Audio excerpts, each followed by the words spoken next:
Israel ఈరోజు Iran పై ఇంత successful గా విరుచుకుపడుతుందంటే, దాడులు చేయగలుగుతుందంటే, 99% లక్ష్యాలను చేరుకోగలుగుతుందంటే మొసాద్. ఈ మొసాద్ ఈ రోజుది కాదు, గత 5 సంవత్సరాల క్రితమే ఇరాన్ లో ప్రవేశించి అక్కడ మొత్తం ఒక వ్యవస్థను క్రియేట్ చేసింది. అక్కడ చాలా మందిని తన ఏజెంట్లుగా నియమించుకుంది. అంటే ఇరాన్కి చెందినటువంటి వారే మొసాద్లో ఏజెంట్లుగా పనిచేస్తున్నారు. వీళ్ళని డబుల్ ఏజెంట్లని కూడా అంటారు. వీళ్ళు ఇప్పుడు మొసాద్కి పనిచేయడం వల్ల గత 5 సంవత్సరాల నుంచి ఎక్కడెక్కడ ఏ స్థావరం కావాలంటే ఆ స్థావరానికి వీళ్ళు ఏర్పాట్లు చేయడం, అలాగే వీరు అనుమతులు ఇవ్వడం వల్ల ఎక్కడికక్కడ మొత్తం డ్రోన్ స్థావరాలను ఏర్పాటు చేసింది మొసాద్.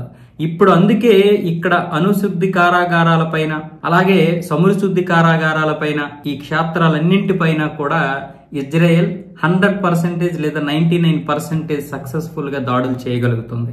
అయితే ఈ మొసాద్కి ఏజెంట్లుగా మారినటువంటి వారిని ఇరాన్ అయితే ఇలా పనిచేస్తున్నటువంటి ముగ్గురినైతే ఇప్పుడు ఇరాన్ పట్టుకుంది. అందులో ఒకడు ఇస్మాయిల్ ఫిక్రీ. ఇతన్నైతే ఆల్రెడీ నిన్న సాయంత్రం ఉరి తీయడం జరిగింది ఇరాన్.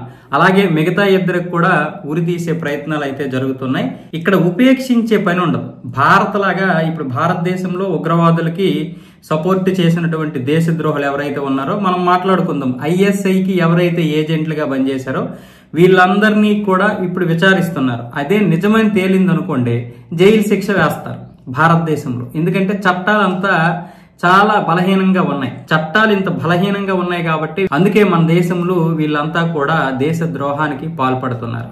కానీ ఇప్పుడు ఇస్లామిక్ దేశాల్లో అలాగుండదు. ఒకవేళ దేశానికే వాడు అన్యాయం చేస్తే, దేశ ద్రోహిగా మారితే వెంటనే ఉరిశిక్ష వేయడం కానీ, లేకపోతే పబ్లిక్ లో పెట్టి కాల్ చేయడం కానీ చేస్తారు. అంటే మరొకరు అలా చేయకుండా ఉండడం కోసం ఇలా చేస్తారనమాట. సో ఇప్పుడైతే ఇరాన్ కి చాలా మంది ఇలాంటి వారు ఉన్నారు.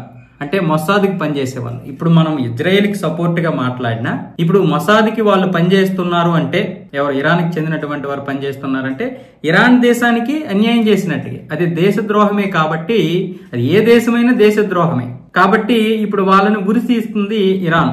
సో అలాంటి కఠినమైనటువంటి చట్టాలు మన దేశంలో కూడా కొన్ని వస్తే బాగుండేది.